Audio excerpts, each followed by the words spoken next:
Lourenço. Cara, eu não entendo, aquele modo é horrível, nem, não faz nem sentido existir. Tá, eu vou me apresentar aqui, daí a gente começa. E aí, pessoal, Beleza. bem-vindos ao Sim Fitas Podcast. Meu nome é Lourenço Perezato. Estamos aqui com o Dudu Fevereiro. Mano, se apresenta pro pessoal aí. Oi, pessoal, sou Dudu Fevereiro, dublador, diretor, ator. E é isso, estou aqui para bater um papo com vocês hoje, com o Lorenzo. Prazer estar aqui falando com vocês. Mano, naquela imagem que tu me mandou, né, de todas as vozes que tu já dublou e tudo mais, tem alguns escritos canções. Você só cantou, né, mano? Você só fez a música, então? Você só cantou? E, É, tipo assim, os caras têm o dublador deles, né, mano? uhum. Você tem que ficar o mais próximo do dublador ou não? Sim, então, para aquelas imagens lá que estão canções, eu só cantei realmente. Já tem dubladores para aqueles personagens. E sim, geralmente a gente faz um teste antes para ver se a gente pode cantar para a voz daquele dublador ou daquela dubladora. Né, porque no caso quando eu era criança e fazia canção para alguns personagens, eu tinha uma voz muito mais fina, né, muito mais leve, eu conseguia cantar para personagens que mulheres dublavam. Mas sim, a gente tinha que fazer teste para ver se a voz ficava bem parecida, né, é importante. Mas, tipo assim, você dublou vários personagens, né? Esses personagens possuem dubladores diferentes. Como é que é tentar se aproximar da voz do dublador? Assim, é muito complicado, porque, assim, a gente tem que fazer o que o outro criou, né, a gente tem que tentar copiar. É até um pouco difícil, assim. Mas geralmente isso acontece porque ou o dublador ou a dubladora não cantam, ou então eles tiveram algum problema, né, acontece muito na dublagem isso, mas, e sim, a gente tem um trabalho para tentar ouvir o personagem e tentar fazer o que o dublador ou a dubladora do personagem fazem, né, com a voz, a gente tentar fazer igual para ficar o mais próximo ali possível. Uhum. Qual foi o primeiro personagem que você cantou? Primeiro personagem que eu cantei, eu acho que foi o David de Todos os Cães Merecem o Céu 2, que eu cantei junto com o Márcio Simões. Eu não lembro quem dublou o menino, mas era um menino que dublava muito bem, assim, mas ele não cantava na época. E aí me chamaram para fazer apenas a canção. E eu fiquei muito, assim, feliz quando fui chamado para participar, porque eu tinha assistido um, né, o Todos os Cães Merecem o Céu um. E aí participar do 2 foi incrível também, e cantar ao lado do Márcio nem se fala. Cara, cara, o Márcio Simões, ele é incrível, né, mano? Nossa, o cara é um monstro. E, Monstro, monstro, mano, gigante. eu gosto muito do Ian McShane, né? O que faz lá o de American Gods e tudo mais. Uhum. Ele já tem um dublador, né? Ele já tem um dublador fixo, não tem? Ele tem, eu não sei quem é que tá dublando ele em American Gods, não sou eu, tá. Eu dublei ele em Balada de Tanlin, e foi maravilhoso, ele é realmente um ator excelente, ele é muito bom. E ele teve uma aparição em Game of Thrones também, que foi bem rápida, assim, mas nossa, deu aula, assim, em 2, 3 capítulos ele deu aula, é muito bom esse ator, é divertido demais dublar ele também. Quando você dublou ele, ele já tinha o dublador fixo dele ou não? E como que é dublar um personagem que já tem um dublador fixo? É uma pressão? Não, então, primeira coisa que a gente faz quando recebe uma produção, né, o diretor ou a diretora, ele vai lá procurar para ver se tem realmente dublador fixo para aquele personagem. E o que acontece às vezes é que as pessoas dublam os personagens e não registram, assim, não botam no Dublanet, né, nos locais que a gente tem que colocar, né.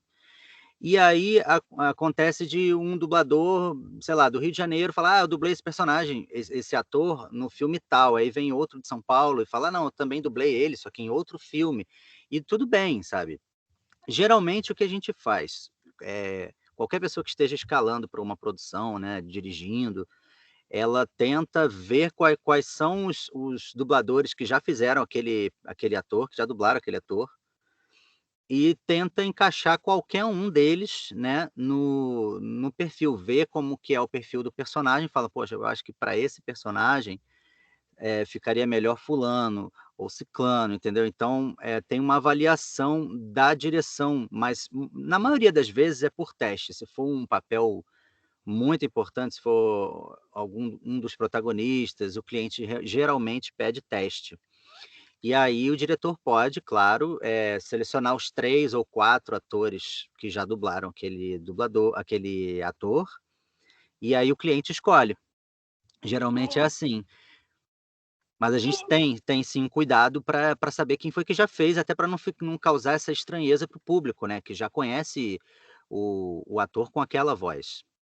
Uhum. E, tipo, e eu sempre fiquei me perguntando mesmo por que mudavam, por exemplo, o dublador do Keanu Reeves, né? Mudaram Uhum.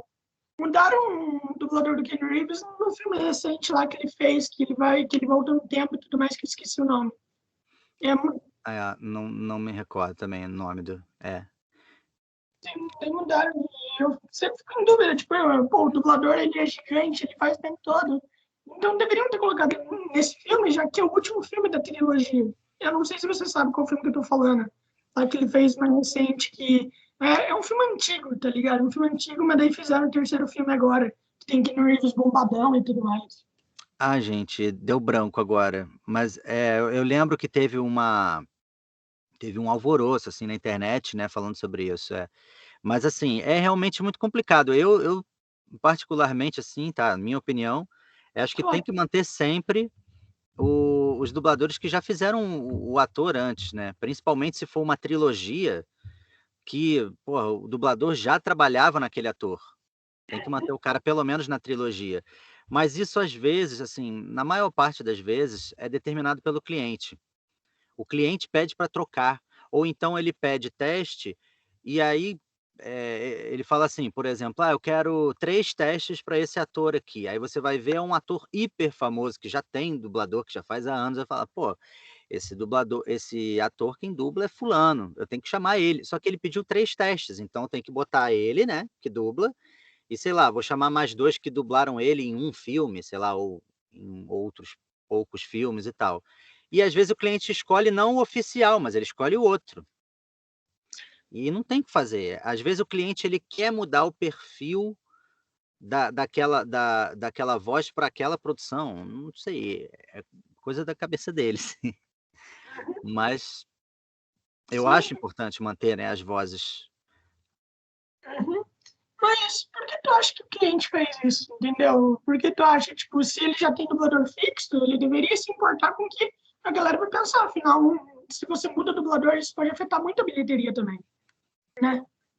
Então por que tu acha que eles fazem isso? Eu concordo. Eu acho que é muito delicado, porque envolvem muitas questões, né.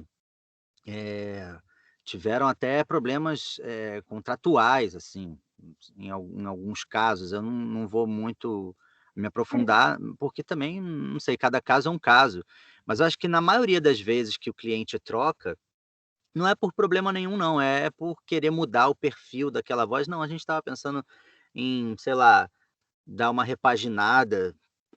É essa a explicação que eu vejo, porque, às vezes é outra produção. Por exemplo, vou citar um exemplo que eu, poxa, que eu concordo com você em gênero, número e grau, né, que é a mudança do Marco Antônio Costa para o do Piratas do Caribe.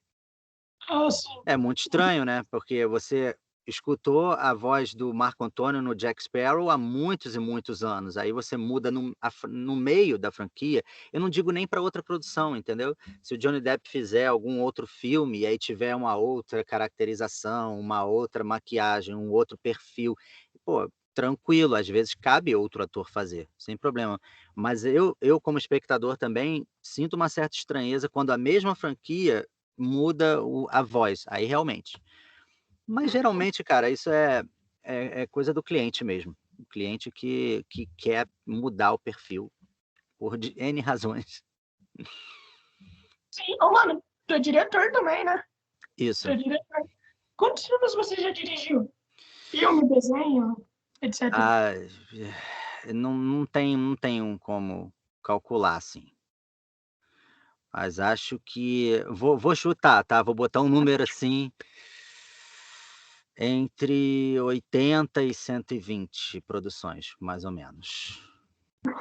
Nossa, é, Não, e eu não dirijo o ano todo, sabe, eu dirijo de vez em quando e tal, eu não tem uma galera que dirige, tipo, de janeiro a janeiro, e dá um número até bem maior que isso, mas é porque, quando começa, assim, né, a época, às vezes vem um atrás do outro, realmente. mano, você tá na dublagem há quanto tempo já? Então, eu comecei em 96, então vai fazer aí, me ajuda que eu sou de humanas, vai fazer 25. Hoje esse ano é o 26º, né, ano que eu tô trabalhando na dublagem. E é isso, tiveram alguns anos que eu dublei bem pouco, assim, acho que demorou uns 5 anos, de 2004 até 2009, eu dublei bem pouco, porque eu viajava muito com peça, com espetáculo, mas, uma das pessoas, ele até faleceu esses dias, que foi o meu pai na profissão, que é o Mário Monjardim, Uhum. ele sempre ficava me escalando, ele era o único que me escalava na época que eu desfoquei um pouco da dublagem, mergulhei no teatro, que é a minha paixão, e ele ficava: "Não, vem cá, volta, não desiste assim não", e tal. E é isso, aí eu pensei várias vezes em sair da dublagem, não fazer mais dublagem, mas o Monjinha, por exemplo, foi um dos caras, né, uma das pessoas que não deixou isso acontecer. Ele falou: "Não, vem cá, vamos trabalhar e, porra, vai em frente". Da E hora, mano. é isso, vai fazer aí 25 para 26 anos. Da hora, mano. O Mário era uma pessoa incrível, velho. Inclusive, meus pêsames, tá? Meus pêsames. E, velho, Obrigado. tem muito dublador tá morrendo, né, mano? Esse ano tá difícil, né? Esse ano tá difícil. Mano, é, qual foi o trabalho mais famoso que você já fez?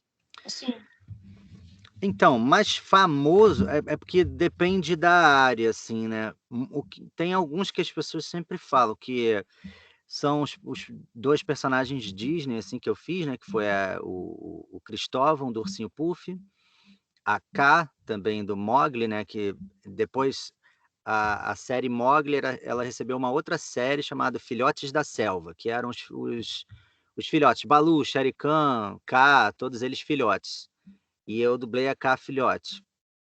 Esses são 2 que a galera fala muito, assim, mas assim, onde eu recebi um carinho maior, assim, da galera, foi quando eu comecei a fazer os games, que é a minha paixão, que é o Dempsey do Call of Duty, o Varix do Destiny, o Crow do Destiny, o Hurk do Far Cry. Aí, anime, por exemplo, era uma coisa que eu fazia pouco, agora eu fiz um que a galera tá me mandando mensagem pra caramba, que é o Tokyo Ghoul. nossa, muito bom, muito bom. Eu dublei o Shirazu do Tokyo Ghoul agora na terceira temporada e, tipo, cara, o pessoal enlouquecido, assim, é muito legal receber esse carinho, porque é engraçado como o público é diferente, né, o público de game é diferente do público que assiste uma animação ou do público que assiste anime, e é engraçado como as pessoas interagem, mas acho que são esses os personagens que mais me mandam mensagem, assim, procuro, acho que esses que são os mais famosos. O André Rinaldi, né? O André Rinaldi, ele me falou, né? Eu já chamei aqui André Spodem e André Rinaldi, e os dois são incríveis. Ah, eles são maravilhosos, cara. Eu amo de paixão.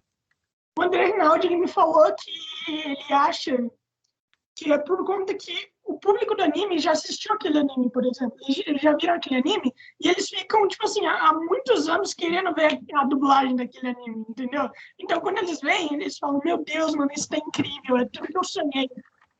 É tudo que eu sonhei. Então, a, ver a dublagem daquele anime que eles gostam, eles vão lá, eles agradecem demais daí, mano. Velho, e o público de anime é bem apegado ao anime. Eu não sei se tu percebeu isso. É Muito. muito, cara, demais.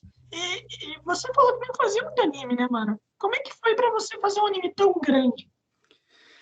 Ah, foi incrível. É assim, eu tive um pouco de sorte, porque como eu falei, eu nunca tinha feito animes. E aí começou eu fiz 4 animes na vida, eu acho, só dublei 4 animes.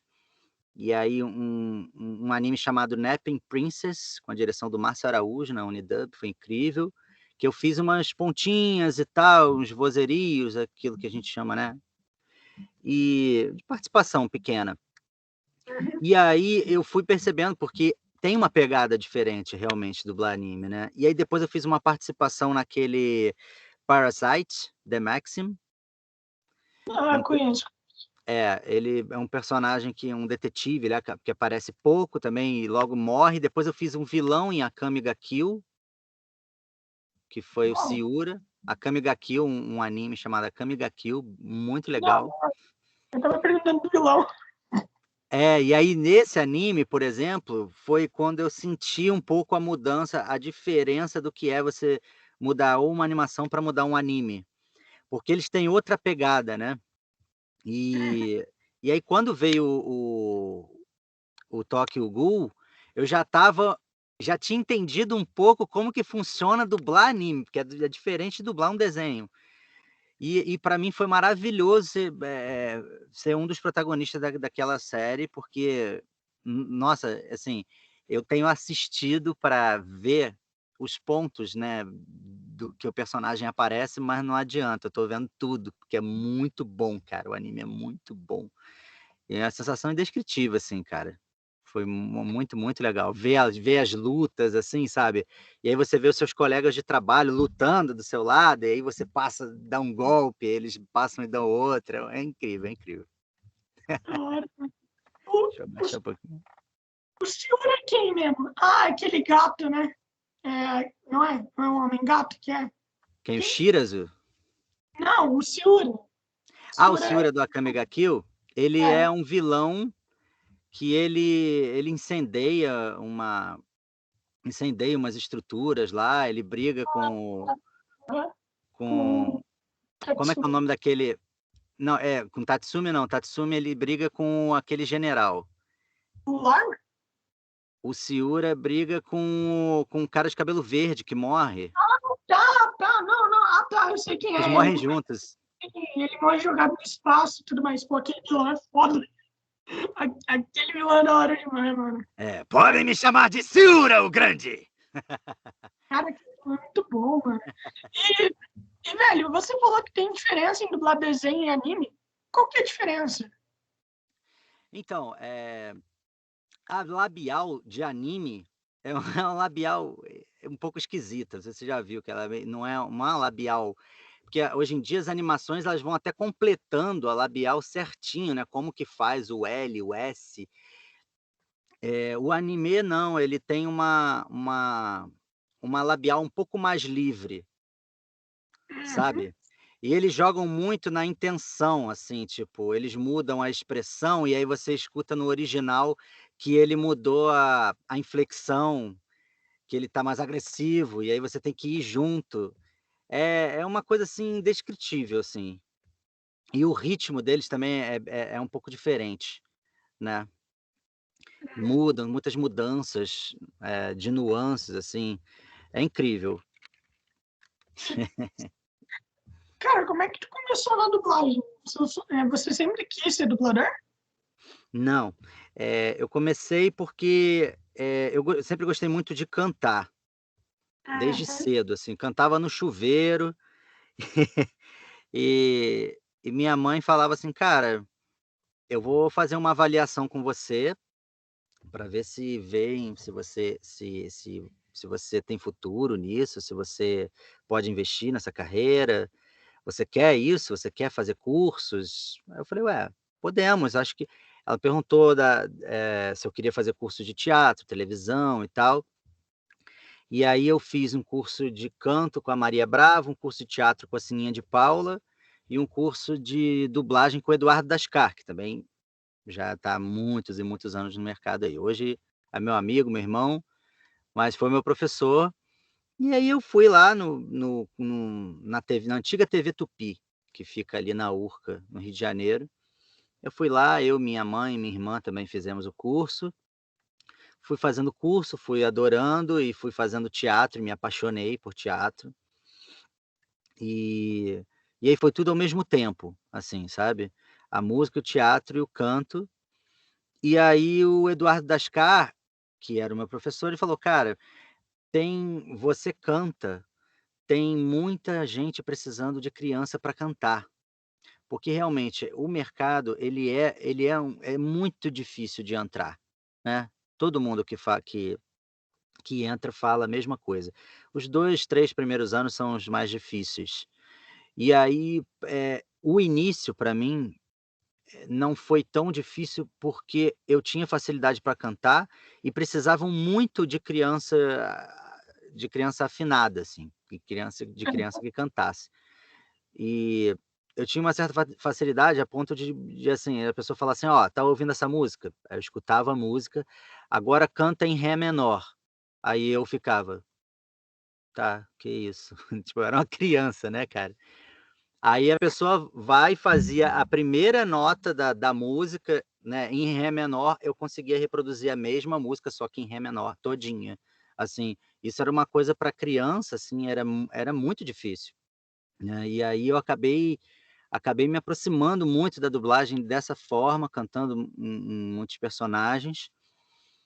E o que acontecia às vezes é que eu cantava para personagem que já tinha dublador, ou então dublava o personagem, mas já tinha gente cantando. Eu falava: "Cara, eu preciso muito cantar e dublar o mesmo personagem, cara", era meu sonho. Aí veio o Cristóvão, do Ursinho Puff, que aí ele era canção e dublagem. Ah, que da hora, mano, que da hora. Ó, eu estava lá vendo, né, os personagens que tu dublou, e tem um personagem que eu gosto muito, que é aquele pistoleiro de Assassin's Creed, mano. Ah, o Ele, Julian Ducassi.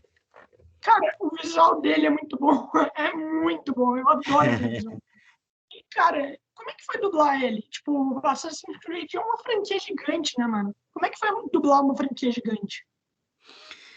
A primeira franquia gigante que eu dublei foi Assassin's Creed de games. Ah, e um parênteses muito importante, a gente não chama de dublagem de games, a gente chama de localização de games, Aham. porque dublagem é imagem, então, assim, como a gente não vê a imagem na hora que a gente vai gravar, não vê a labial, a gente só vê os áudios, né, e tem que fazer no mesmo tempo dos áudios, então não é dublagem, a gente chama de localização. Sim, En eu sei, aqui para o grande público é bem melhor falar é, dublagem.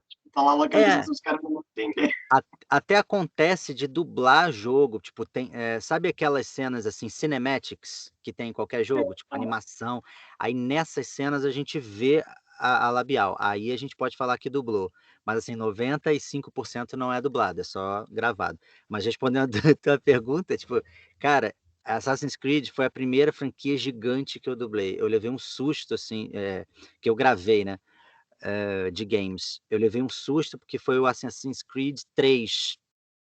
E aí no Assassin's Creed 3 eu fiz umas pontas, assim, vozeria, né, papéis, assim, de apoio, né, pequenos, Homem 7, Transeunte 4, essas coisas assim, sacou. E e eles tinham gostado bastante do meu trabalho, e eu falei: "Que é esse AC3 aqui na minha notinha?". "Ah, Assassin's Creed", eu e tipo, foi meu primeiro susto, assim, numa produção de game grande.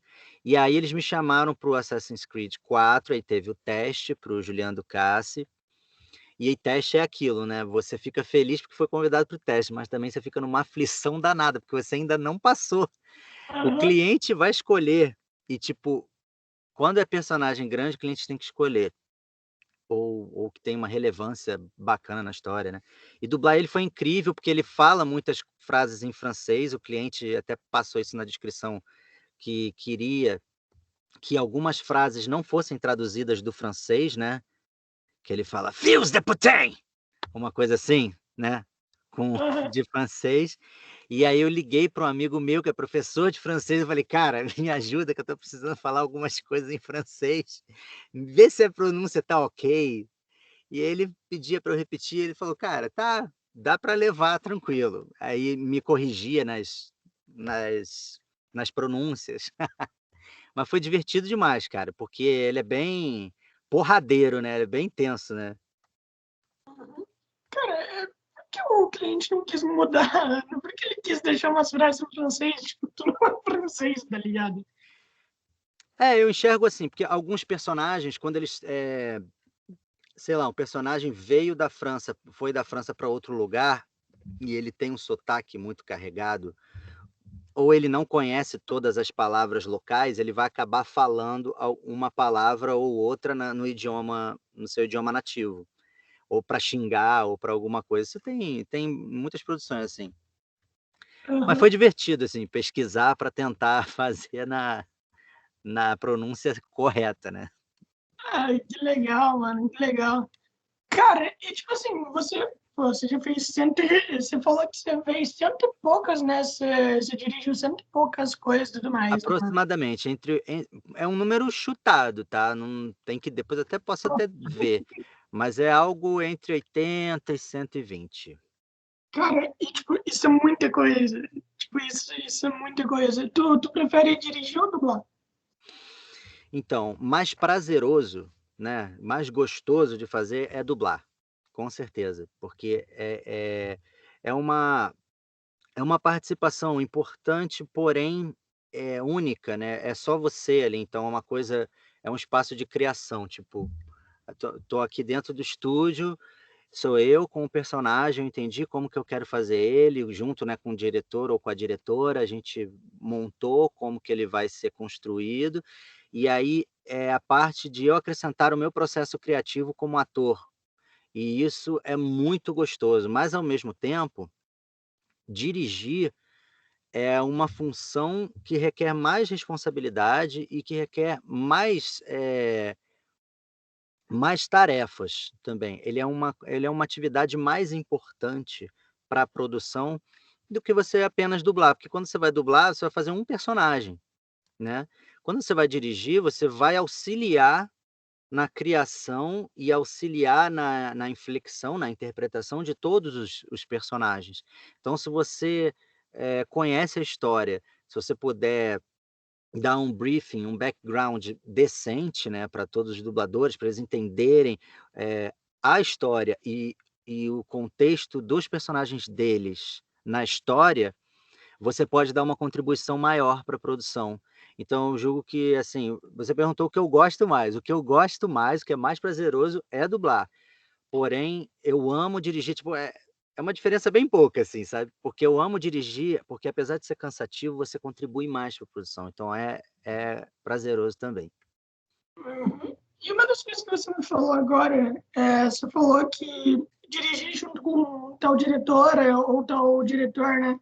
Tipo assim, dirigir em dupla e tudo mais. E como que é isso? Entendeu? Se dirigir com uma outra pessoa que tem uma ideia totalmente diferente da que você tem, né? Ah não, dirigir com outra pessoa? Ou, Não, é assim, são 2 situações, ou você define com o diretor ou com a diretora como que vai ser o seu personagem enquanto você está dublando, foi isso que eu quis dizer. Tipo assim, quando você tá, entra para dublar. E aí né? você pede, né, o auxílio do diretor ou da diretora, porque com certeza ele entende muito mais da produção do que quem está indo dublar. Ele pesquisou, ele leu, ele assistiu os episódios ou assistiu os briefings, os backgrounds todos. Então você tem que trocar, tem que ter essa troca com o diretor ou com a diretora para saber, então, o que que você acha? Você acha que eu vou mais nessa linha aqui para esse personagem? Ou não, você acha que eu tenho que seguir uma outra inflexão? E aí, a partir daí, ele vai te dar o norte de por onde que você tem que ir, isso que eu quis dizer. Acontece de uma produção dividir direções, ou seja, uma mesma produção ser dirigida por mais de um diretor. Se for isso, no caso, não é simultâneo, tá, um diretor dirige algumas pessoas, o outro diretor ou diretora dirige outras pessoas, mas tem que Ah, haver a comunicação entre eles sobre pronúncias, sobre contexto da história, sobre os personagens e, enfim, sobre todo o resto, né, que a gente tem que passar, trocar com o diretor, com o dublador, a gente tem que trocar com os outros diretores também. legal. É que, tipo assim, no caso da, por exemplo, André Reinaldi e Andrés Godet, a Andressa ainda Uhum. era novata, né? Na direção quando dirigiu Tokyo Ghoul. Ela ainda era novata, ainda Ah, entrava. não, ela já tinha uma experiência, não, ela já tinha uma experiência. Eu lembro porque, ela os 2 me dirigiram, né, o André e a Andressa e, pô, o trabalho deles impecável, muito cuidadoso, mas quando eu fui dublar com ela, não, ela já tinha uma bagagem de de algumas produções aí, e mandou super bem também. É verdade, não, é que eu me lembrei que ela falou que foi a primeira produção grande que ela pegou. Ela já tinha feito algumas coisinhas já, mas foi Ah, a primeira sim. grande que foi a Go, depois fez Steins Gate, depois Overlord, que são produções incríveis, são maravilhosas. Caras gigantes, aliás. Mano, na sua opinião, o mercado de anime tá muito gigante atualmente? O mercado de dublagem de anime? Ou não? Ou ainda precisa crescer mais? Não, eu acho que não tem como avaliar isso, assim, não sei dizer. É porque eu não acompanho tanto a produção, assim, de animes, eu não sei se tem muitos animes, não tem tempo que eu não assisto, assim, mas eu acho que sempre tem espaço, né, sempre dá para produzir mais, para dublar tudo que é feito, né. Eu sei que algumas produtoras também não dublam tudo, né. Ora, E também não são todas as produtoras que dublam o conteúdo, né, algumas deixam no original, ou então dublam em poucos idiomas, né, não dublam em português BR.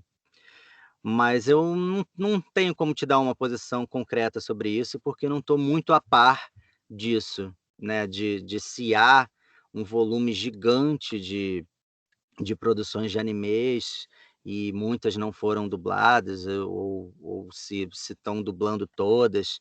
Eu sei que eu tenho visto bastante produção de anime sendo dublada, tanto no Rio quanto em São Paulo, eu trabalho nos 2 mercados.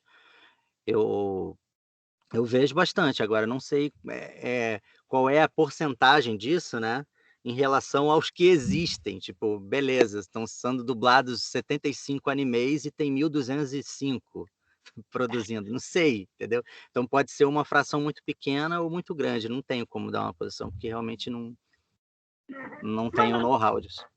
eu trabalho no mercado de São Paulo e Rio de Janeiro, né?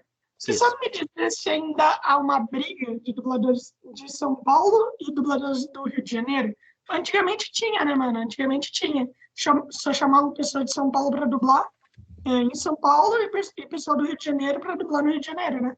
Ah, não, eu acho isso uma besteira, assim, sinceramente. E assim, já me contaram episódios, né, de que houve uma certa discriminação de um lado para o outro e vice-versa, mas sinceramente foram casos muito isolados, assim, porque pelo que eu vejo, o pessoal trabalha, o pessoal do Rio trabalha com o pessoal de São Paulo, o pessoal de São Paulo trabalha com o pessoal do Rio.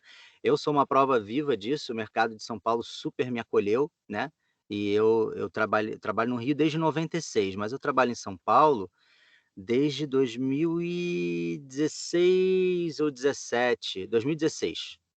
Então não faz tanto tempo que eu comecei a trabalhar no mercado de São Paulo.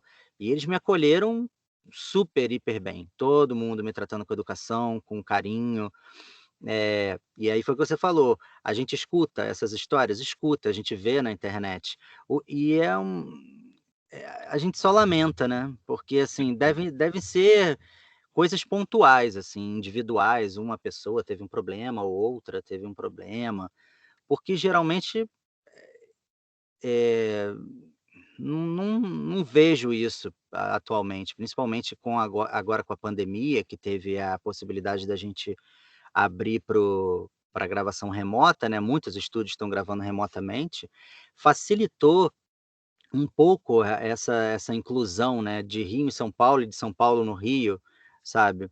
Quando eu tive oportunidade, eu escalei colegas de São Paulo para trabalhar em produções que eu dirigi daqui. Então, assim, eu sei que isso existe, lamento, existe pra por algumas pessoas pensarem assim: "Ah, não quero escalar ninguém de lá".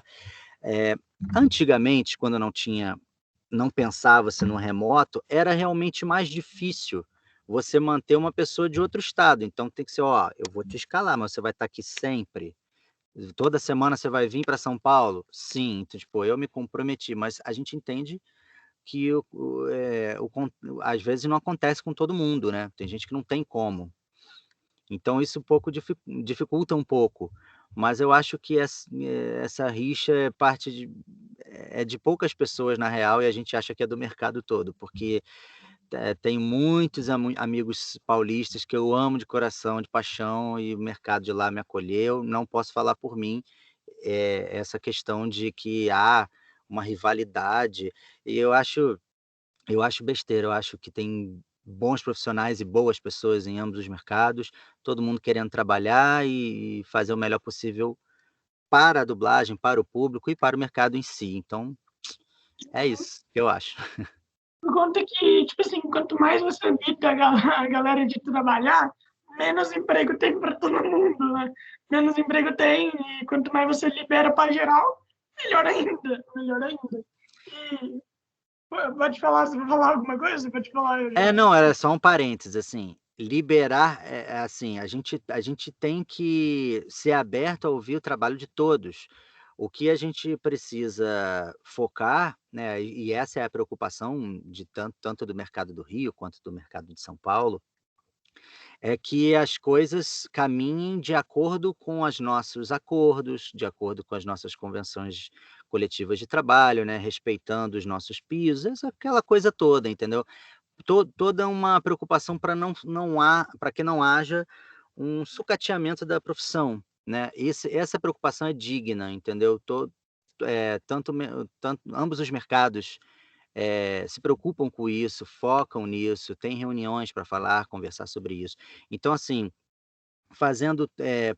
pagando certinho, respeitando todos os direitos da categoria, não há mal algum, né, poderíamos ter dublagem em qualquer lugar, desde que se respeitasse tudo aquilo que a categoria já definiu como o que é o correto, a forma correta de se trabalhar.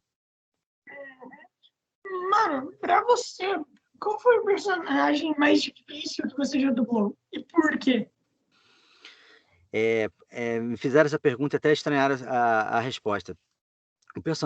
Um dos personagens mais difíceis que eu lembro, assim, que eu gravei, foi um personagem na franquia Days Gone, um jogo, né, Days Gone. Eu conheço. E não era um personagem grande dessa vez, era um personagem, de apoio, assim, ele aparecia pouco, ele era um cara que ia se transformando e a voz dele ia ficando gutural, sabe, ia trazendo tudo pra garganta, e ele ia sentindo uma coisa, e ele começava a falar,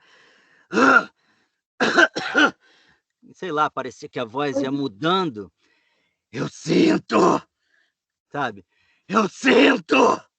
E ia crescendo, cara, imagina ficar, sei lá, 6 horas, 6 horas e meia.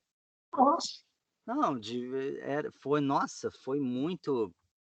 O diretor, o André Mello, até perguntou, um abraço, André, até perguntou se: "Pô, você não quer criar uma coisa um pouco mais leve, para não ficar uma coisa tão gutural assim?"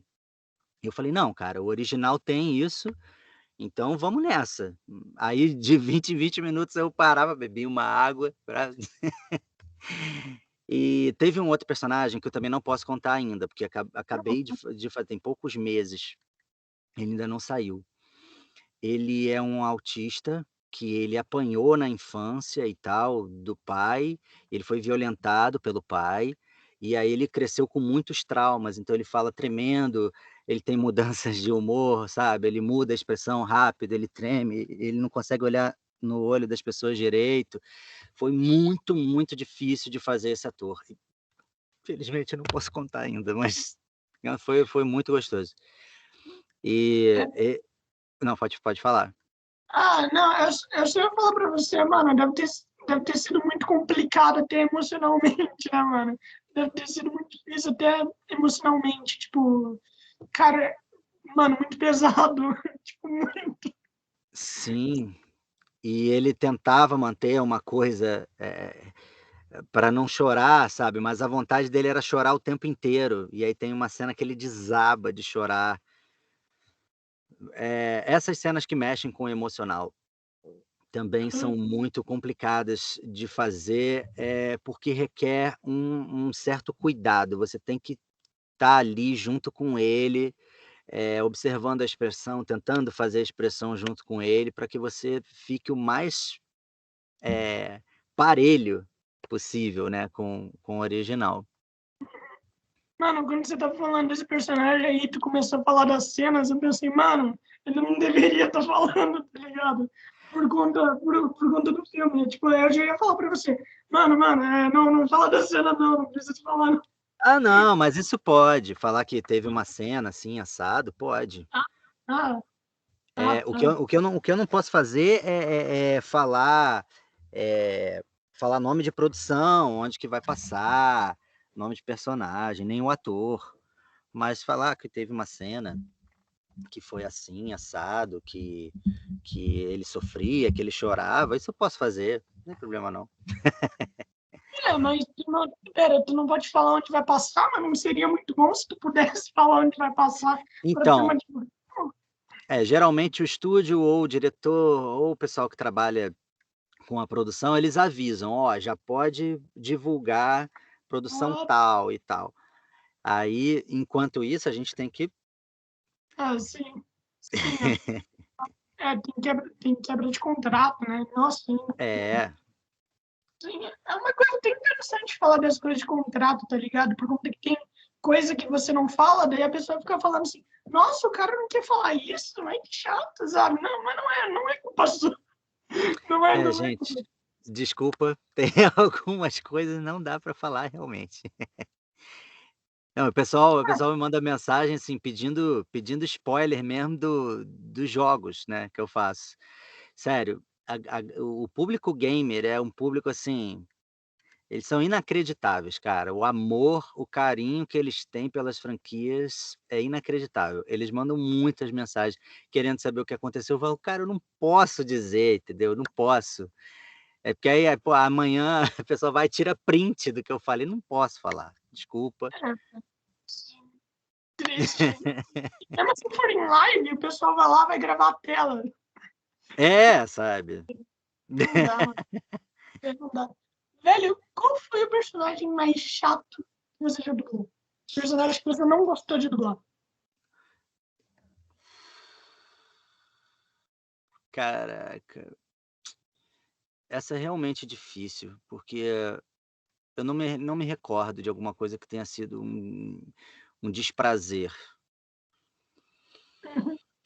Porque até quando a gente pega um personagem que é extremamente difícil, ou que não é o nosso perfil, né, isso também é complicado, quando a gente faz alguma coisa que não é no nosso perfil. Acho que eu responderia mais para esse caminho, sabe.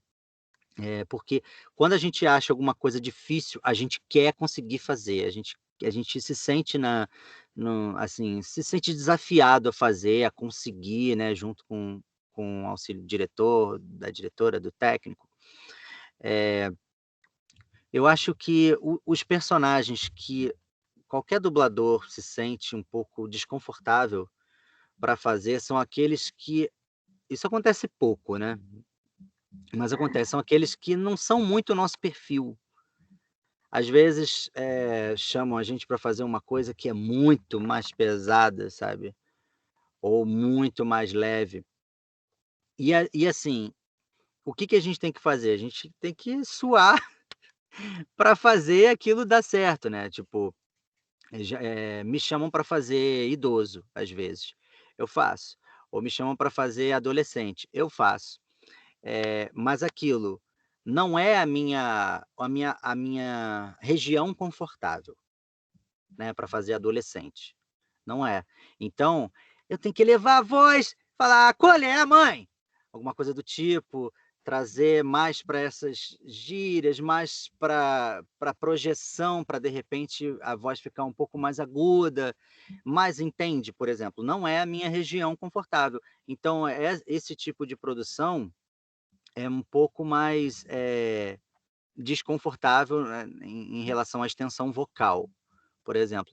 Agora, em relação à interpretação, à criação de personagem, não, acho que não tive nenhum caso, assim, tipo: "Ah, esse personagem eu não gostei de fazer". Uhum. Eu acho tudo um desafio, acho que todos eles têm solução, a gente tem que dar um jeito de daquilo ali funcionar. Mano, e eu fico me perguntando, por exemplo, você falou lá no caso do moleque autista e tudo mais, né? Daí você falou que ele já foi abusado e tal, e você tá tendo que dublar tudo aquilo, né? Velho, por exemplo, tem cenas onde o personagem chora demais e tudo mais, e tu tem que sentir o que o personagem tá sentindo. Mas como que você sente o que o personagem tá sentindo sem ter passado pelo que ele tá passando? Como é que tu faz isso? Essa é uma excelente pergunta, cara. Eh, então, cada ator, cada atriz tem o seu método, né, de como chegar lá. O meu método, particularmente falando, assim, o que eu gosto de trabalhar é o método de um cara chamado Eric Morris, que se chama, "Nada de atuação, por favor", "No acting, please". Ele é o cara que ensinou Jack Nicholson e, a gente falou dele agora, Johnny Depp, esse método. Que é um método que, muita gente fala: "Ah, pô, fulano é ator, sabe mentir", como se todo ator ou toda atriz usasse de mentira, né, no trabalho. Tem alguns que realmente eles percorrem aquele percurso para sentir o que o personagem ou o ator está sentindo, né. Sim. Então assim, esse método ele visa você não maquiar, não você, botar abaixo toda a emoção, tudo que você está sentindo no momento, porque sim, é esse corpo aqui que vai fazer a interpretação, então eu preciso dele, ponto. Então eu tenho que ver qual é o meu estado de espírito no momento, se a minha mão está tremendo, se o meu peito está tremendo, como que estão meus batimentos cardíacos, o que eu estou sentindo, e eu preciso fazer a passagem, né, de um estado de espírito até o estado de espírito que o material está me exigindo. Então, se o ator ele está passando por um momento de trauma, de desespero, de choro e de tristeza, primeiro, eu preciso chegar naquele estado, eu preciso entender como que o meu corpo funciona naquele estado, o meu funciona naquele estado. Então, como no teatro, ou na televisão, ou no cinema, tem uma coisa que é invertida em relação à dublagem. Na dublagem, é o que eu costumo dizer que é de fora para dentro, e não de dentro para fora. Porque na dublagem, a cena já está pronta ali. O ator já fez a cena, você vai reproduzir a voz. Então você precisa ver qual é a expressão que o ator está, entendeu? Como que está o corpo dele, porque a cada coisa que a no a co cada movimento do seu corpo, né, com o peito também, é uma reação, então eu preciso observar todo o movimento que ele faz com o peito, com os braços, se ele tá com uma expressão de assim, eu vou falar assim, agora se ele faz assim, eu posso usar outro tipo de inflexão, então observar todas as linhas de expressão, observar as expressões, observar o corpo. Tudo isso ajuda a você elaborar e você entender, é bom você, observar, né, muito, é muito importante para você entender qual é o estado de espírito que o material está exigindo, e aí você tem que chegar ali. Quanto mais, eu usei essa palavra, não queria usar de novo não. Quanto mais parelho, né, tiver a sua inflexão, a sua expressão com a do ator, maiores são as chances de vocês estarem ali, expressando o mesmo sentimento, a mesma emoção, que é o que a cena vai pedir. No cinema tem. No cinema, por exemplo, os atores e tudo mais é uma coisa diferente, que é os atores metódicos, né? O Christian Bale, o. Como que é mesmo o nome lá do que fez? O Jim Carrey também é. Cara, e tipo, é uma coisa muito bizarra. Eu não sei se tu já viu vídeos dos atores metódicos. Mano, é muito bizarro. Por exemplo, tem aquele documentário da Netflix, Jim End, não sei se tu assistiu. Não, não. Cara, é muito bizarro. O Jim Carrey fez muita merda. Enquanto que ele ia interpretar um jornalista que ele é muito polêmico. Ele faz muita merda de jornalista. Então ele virou esse jornalista no set. Ele não permitia que as pessoas falassem com ele. Ele queria ficar um personagem, tá ligado? Daí ele quebrava coisa dentro do set, roubava coisa. Só pra ser igual aquele personagem. Mas deve ser muito chato, mano, trabalhar com um cara assim. Nossa, deve ser muito chato. Ah, inclusive, mano, inclusive a gente tá quase ficando com 1 hora aqui. Tudo bem se a gente acabar por aqui? Não, tudo bem. É que eu também tenho outro podcast para gravar agora. Daí, Não, daí, mano, daí eu já quero te fazer um convite. Quando você quiser aparecer de novo, é só falar. Adorei e tudo mais. Isso é pô, incrível. prazerzão. Que isso, irmão, prazer foi todo meu. Obrigado aí pelo carinho, né, por toda assim, todo o carinho que você veio falar comigo. E é notória, assim, essa paixão que você tem pelo trabalho, não só o meu, pelo trabalho dos meus colegas, assim, eu vejo você falando do trabalho dos meus colegas, assim, pessoas que eu amo, assim, com um brilho nos olhos, e isso é bem legal de ver, de ter esse feedback, porque e realmente, pô, você falou agora do Christian Bale, né, cara, o Heath Ledger, que era um dos meus atores favoritos, o processo que ele passou para gravar o Coringa, mexeu muito com o emocional dele, porque ele se entregou muito e o personagem é o personagem, o ator é o ator, né. É muito perigoso quando tem alguns processos, assim, que você precisa mergulhar, porque você pode se afogar, né. É complicado assim, o Jack Nicholson até comentou que ele viveu uma coisa parecida quando ele tentou interpretar o Coringa, ele andou meio, abalado emocionalmente, digamos assim. Sim, tem aquela coisa, né, da maldição do Coringa, tem essa coisa assim. O, o Jared Leto também fez, só que ninguém liga muito, ninguém gosta do Coringa dele. Eu não assisti o dele, não quero ser injusto, eu não assisti o dele. Mas, assim, esse é o personagem que eu sonho interpretar ou dublar em alguma ocasião. E, Primeira, assim, sim, imagino o quanto que esses atores mergulharam nesse processo, porque é um personagem muito denso, né. Ele não é só uma maquiagem, badum-ts. Ele não é só aquilo, tipo, aquela coisa espalhafatosa e zoeira e caótica, né. Porque o Dark Knight, ele trouxe isso, esse lado caótico do Coringa mais à tona, mas é um personagem muito profundo, com muitas nuances e muitas perturbações, né. E, assim, o Márcio Simões arregaça dublando ele, né, fez um trabalho incrível, e também o Hélio Ribeiro no Joaquin Phoenix, porque no Coringa do Joaquin Phoenix é que mostra mais os problemas de depressão que ele teve, como que chegou naquele ponto, né. Isso é muito interessante, é um personagem muito denso. mano, antes da gente acabar, divulga aí suas redes sociais, os seus trabalhos e tudo mais pra galera ver. Tá. Pessoal, eu sou meio devagar com redes sociais, sou meio lento. Eu ainda não fiz a minha página, não fiz o meu canal. Eu tô criando isso tudo com a ajuda de alguns amigos para botar o meu portfólio lá, para quem quiser ver tudo que eu já fiz e tal, ver os vídeos, ver o que for, mas eu ainda não criei. Então eu ainda estou no mesmo lugar, os meus perfis são iguais, tanto no Facebook quanto no Instagram, é Dudu Fevereiro. Quem quiser pode mandar mensagem, pode me seguir lá, e aí a gente vai se falando, e é isso aí. Quando eu tiver um canal, quando tiver uma página já abertas, aí eu já divulgo para vocês. E é isso, mano. Boa noite aí e falar. Valeu, Lorenzo. Obrigado, foi um prazer falar contigo, irmão.